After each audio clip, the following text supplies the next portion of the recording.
बिस्मिल्लाहिर्रहमानिर्रहीम। आज की बात में आज हम बात करेंगे हकीम लुक़मान रहमतुल्लाह अलैह का सिलसिला चल रहा है, उनकी हिकायत का सिलसिला है। तो सबसे पहले हम उनके कौल को जो है रिपीट करते हैं, कहते हैं। तो एक कोटेशन है, अहया उलूम में इमाम गज़ाली रहमतुल्लाह अलैह फरमाते हैं कि हकीम लुक़मान रहमतुल्लाह अलैह ने एक दिन अपने बेटे से कहा कि अगर तुम दुनिया को आखरत पर कुर्बान करोगे तो दोनों में नफ़े में रहोगे, और अगर आखरत को दुनिया पर कुर्बान करोगे तो दोनों चीज़ों से महरूम हो जाओगे। आते हैं हिकायत पर कि एक जंगल में एक शेर बहुत ताज़ा तवाना और दिलेर और बहुत हिम्मत वाला था, और अपने गुरूर जवानी में बहुत मस्त था और तमाम जंगल के शेरों पर हावी था।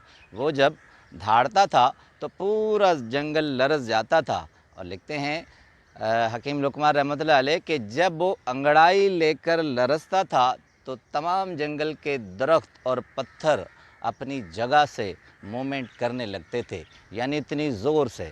तो कहते हैं कि ज़ाहिरी बात है, इतने धाड़ने से जंगल के जो दूसरे जानवर थे वो कुछ डिस्टर्ब हो जाते थे, यानी अपने काम से हट जाते थे और उनको खलल पड़ता था। तो एक दिन कहते हैं कि मच्छर ने सोचा कि ये शेर जो है हर वक्त धाड़ता रहता है, जंगल में शोर करता रहता है और अपनी ताकत और तवानाई और गुरूर का मुज़ाहरा करता है, तो उसे क्यों न सबक सिखाया जाए। एक अजीब बात और अजीब मंतक है।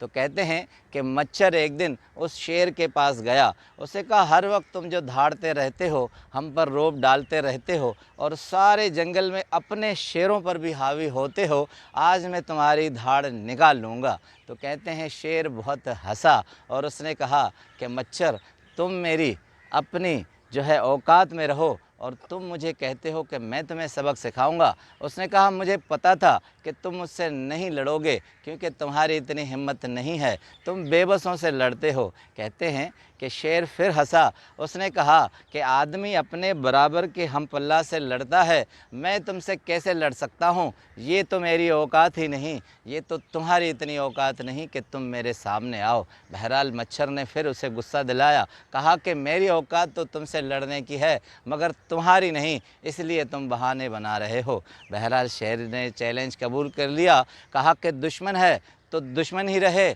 मैं उसे सबक सिखाता हूँ। जैसे ही शेर मच्छर की तरफ आगे बढ़ा तो कहते हैं, लिखते हैं हकीम लुक़मान रहमतुल्लाह अलैह कि मच्छर ऊंचाई पर जाकर उसकी नाक में घुस गया। अब जैसे ही उसकी नाक में घुस गया तो शेर के पूरे सर के अंदर घूमने लगा। शेर बहुत परेशान हुआ, जंगल में तेज़ दौड़ने लगा और जाके दरख्तों से टकराता और मुख्तलिफ़ चीज़ों से टकराता कि ये मच्छर बाहर निकले। कहते हैं काफ़ी देर तक परेशान रहा तो शेर की समझ में कुछ ना आया और बहुत तकलीफ़ दे मरहला आ गया। तो उसने ज़ोर से चीख कर मच्छर को कहा कि तुम निकल आओ, मैंने अपनी शिकस्त तस्लीम कर ली है। अब हकीम लुक़मान रहमतुल्लाह अलैह कहते हैं कि सारे नबातात में सबसे, सारे जानवरों में और परिंदों में, चरंदों में, जिसमें भी कहें हैवानात में सबसे छोटा मच्छर है, और उसने एक जंगल के बादशाह को चैलेंज किया। अब हकीम लुक़मान रहमतुल्लाह अलैह लिखते हैं कि चाहे दुश्मन कितना ही छोटा क्यों न हो मगर आप उसे हकीर मत समझें। एक अच्छी बात लिखते हैं, कहते हैं आग और दुश्मन को कभी भी हकीर मत समझो, ये कभी भी आपके ऊपर हमला कर सकते हैं। इसलिए हम ज़िंदगी में बहुत सी ऐसी चीज़ों को हल्का लेते हैं और उन्हें अहमियत नहीं देते। हम समझते हैं कि ये हमारे वक़्त और औकात के मुताबिक नहीं हैं और वही चीज़ हमें नुकसान देती हैं। इसलिए हमेशा किसी को भी, मुखालिफ को, दुश्मन को या ऐसे जो चैलेंज कर सकते हैं, हमें नुकसान दे सकते हैं, उन्हें हकीर मत समझें। आपका बहुत बहुत शुक्रिया।